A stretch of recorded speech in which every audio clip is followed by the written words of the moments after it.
All right, let's go again. Let's take this question under complex number. Fundamental operation with complex numbers.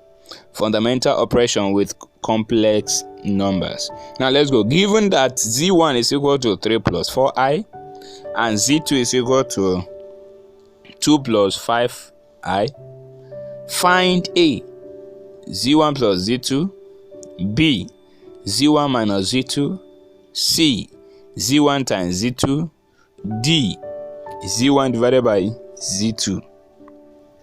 Let's go. Solution. A, z1 plus z2 is going to give us 3 plus 4i in bracket plus 2 plus 5i in bracket. So let's open this bracket. We're going to have 3 plus 4i plus 2 plus 5i.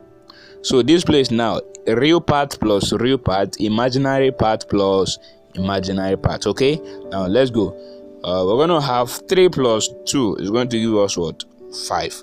Then 4i plus 5i is equal to 9i. So therefore z1 plus z2 is equal to 5 plus 9i. Let's go. B, z1 minus z2.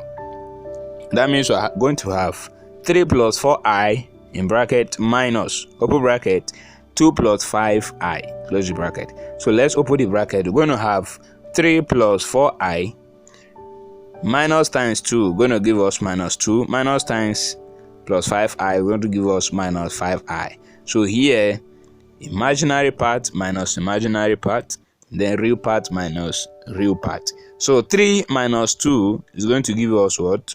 1. And then 4i minus 5i is going to give us minus 1. Okay, so therefore z1 minus z2 is equal to 1 minus I. Okay, good. Let's take C, z1 times z2. We're going to have 3 plus 4i times 2 plus 5i. Okay, now let's go. We're going to say 3 times 2 is going to give us what? 6. And then 3 times 5i is going to give us 15i.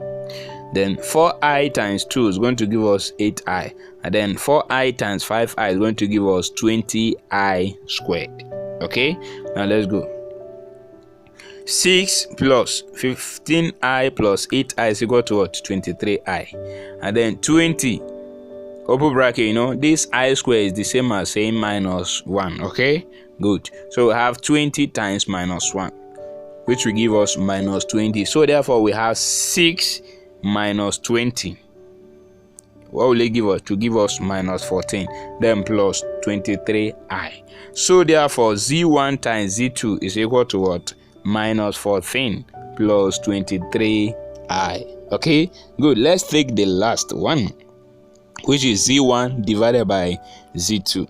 So please pay attention. The division in complex number system is different. Okay, now let's go. We have z1 divided by z2. We're going to have 3 plus 4i all over 2 plus 5i. So here we're going to multiply the numerator and the denominator with the conjugate of the denominator. Hello. So I'm going to take the denominator. The denominator is what? 2 plus 5i. So the conjugate is going to give us 2 minus 5i. The conjugate is going to give us what? 2 minus 5i. Now let's go. We're going to have 3 plus 4i in bracket times 2 minus 5i, which is the conjugate of the denominator. Okay, then all over 2 plus 5i times 2 minus 5i, the conjugate of the denominator also. Okay, now let's go. Now when you multiply the numerator, we're going to have 6 minus 15i plus 8i minus 20i square. Okay, now all over, when you multiply the denominator, we're going to have 4 minus 10i plus 5i minus 25i squared.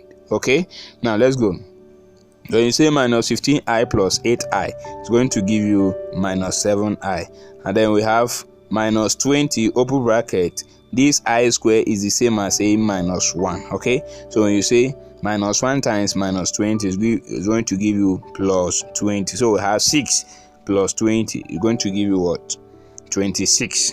All right, now let's go. We have 26 minus 7i. So in the denominator, we are having 4 minus 10i plus 10i. So minus 10i plus 10i is equal to what? 0. So we have minus 25, upper bracket, this I square is the same as saying what? Minus 1. So minus 1 times minus 25 is plus 25. So we have 4 plus 25 is equal to what? 29. So we are having 26 minus 7i all over 29. Okay, now the final stage, look at how we're going to write it. We're going to say 26 all over 29 minus 7 all over 29i. Hello. So therefore z1 divided by z2 is equal to 26 all over 29 minus 7 all over 29i. All right, thank you very much. Let's take more example for better understanding.